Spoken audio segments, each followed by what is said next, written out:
প্ৰসংগ অভয়াপুৰীৰ হত্যাকাণ্ড ডকাইতি নহয় পত্নীৰ অবৈধ প্ৰেমৰ বাবেহে হত্যাৰ বলি হ'ল কৃষ্ণ মণ্ডল হত্যাৰ মাষ্টাৰমাইণ্ড কৃষ্ণ মণ্ডলৰ পত্নী মধুবালা মজুমদাৰ অভয়াপুৰী আৰক্ষীৰ সফলতা হত্যাকাণ্ডৰ 24 ঘণ্টা পাৰ নহওঁতে আৰক্ষীৰ জালত হত্যাকাৰী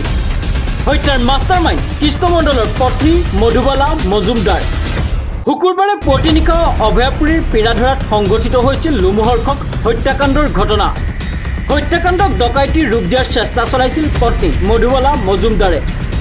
ডকাইতে নিজে স্বামীক হত্যা কৰাৰ বিষয়ে জনাইছিল আৰক্ষীক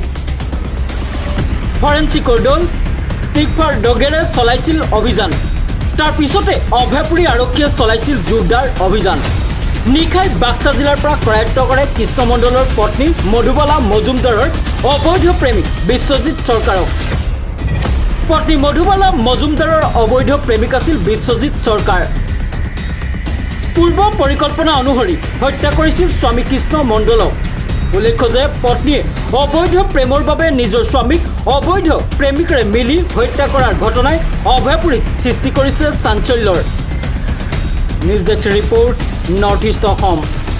কালি আমি ৰাতিপুৱা 5টামান বজাত এটা খবৰ পালোঁ যে নতুন পিৰাধৰাত এঘৰ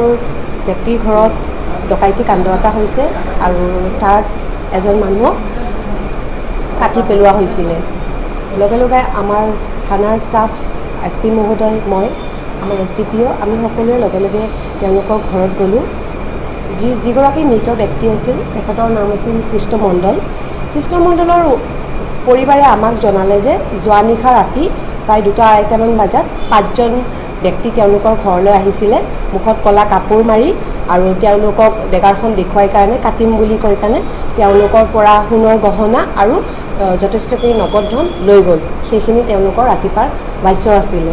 তাৰপিছত আমি CIDৰ ডগ স্কোৱাড টিম মাতিছিলোঁ আমাৰ ৰিজনেল ফৰেনচিকৰ মানুহ আহিছিল চ' চাইণ্টিফিকেলি আমি সেইখিনি এনালাইচিছ কৰিবলৈ যত্ন কৰিছিলোঁ তাৰপিছত আমি হিউমেন ইণ্টেলিজেঞ্চ গেডাৰ কৰি অলপ ঘটনাটো বেলেগ বুলি গম পাওঁ তেতিয়া আমাৰ এটা টিম ফৰ্ম কৰা গৈছিল আৰু আমাৰ SP ছাৰৰ নেতৃত্বত সকলোৱে চেষ্টা কৰি কাৰণে পিছত আমি গম পাবলৈ সক্ষম হ'লোঁ যে যিগৰাকী মহিলা আছিলে তেখেত কৃষ্ণ মণ্ডলৰ যিগৰাকী পৰিবাৰ তেখেতৰ নাম মধুমালা মজুমদাৰে তেখেত আমাক যিটো ক'লে সেই ভাষ্য অনুসৰি তেখেতৰ এজন ব্যক্তিৰ লগত সম্পৰ্ক আছিলে আৰু সেই যিজন ব্যক্তিৰ লগত সম্পৰ্ক আছিল তেওঁৰ নাম হ'ল আপোনাৰ বিশ্বজিৎ চৰকাৰ জাকলিপাৰ বাক্সা ডিষ্ট্ৰিক্টৰ চ' জাকলিপাৰ বাক্সা ডিষ্ট্ৰিক্টৰ যিজন বিশ্বজিৎ চৰকাৰ আছিল তেখেতৰ লগত লগ লাগি কাৰণে এই মধুমালাই এই ঘটনাটো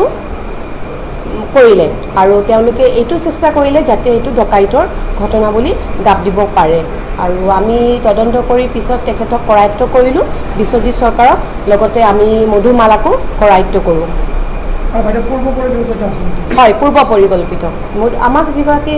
মধুবালা আছে তেখেতে কোৱা হিচাপত তেওঁ প্ৰায় এবছৰৰ পৰা এইজন ব্যক্তিৰ লগত এটা সম্পৰ্ক আছে আৰু এইজন ব্যক্তিয়ে তেওঁক কৈছিল যে আমি মিলি কাৰণে কিবা এটা কৰি তেওঁক বাটৰ পৰা আঁতৰাব লাগিব আৰু যাতে তেওঁলোকে আকৌ একলগ হ'ব পাৰে এইটো পৰিকল্পিতভাৱে তেওঁলোকে কাম কৰিলে সেইটো তেওঁলোকে এটা যিহেতুকে মানুহ এজনক তেওঁলোকে হত্যা কৰিলে হত্যা কৰাৰ পিছত যাতে পুলিচে তেওঁলোকক নধৰে তো সেইটো এটা ডকাইতি বুলি তেওঁলোকে এটা প্লান কৰি কাৰণে এনেকুৱা বনালে যে এইটো প্লানত আমি ডকাইত বুলিয়ে ভাবোঁ বাট আমাৰ যিটো টিম আছে খুব সুন্দৰভাৱে আমাৰ টিমে অকণো পলম নকৰাকৈ উইদিন 24 hours আমাৰ টিমে এইটো ধৰিবলৈ সক্ষম হ'ল এতিয়ালৈকে যিমান দূৰ তদন্ত হৈছে আমি এওঁলোক দুজনকে পাইছোঁ যিহেতুকে মহিলাগৰাকীয়ে স্বীকাৰ কৰিছে আৰু যিজন বিশ্বজিৎ চৰকাৰ আছে তেওঁ নিজেও স্বীকাৰ কৰিছে যে তেওঁলোক দুজনে পৰিকল্পিত কৰা হিচাপত টিউজডে ৱেডনেছডে তেওঁলোকে খুব কথা পাতিছে পাতি কাৰণে থাৰ্ছডে নাইট তেওঁলোকে এইটো কাম কৰি পেলালে হয় তেখেতক আমি এৰেষ্ট কৰিছোঁ বাকী যিখিনি আইনীয় কাম আছে সেইখিনি কাম আমি সোনকালে কৰিম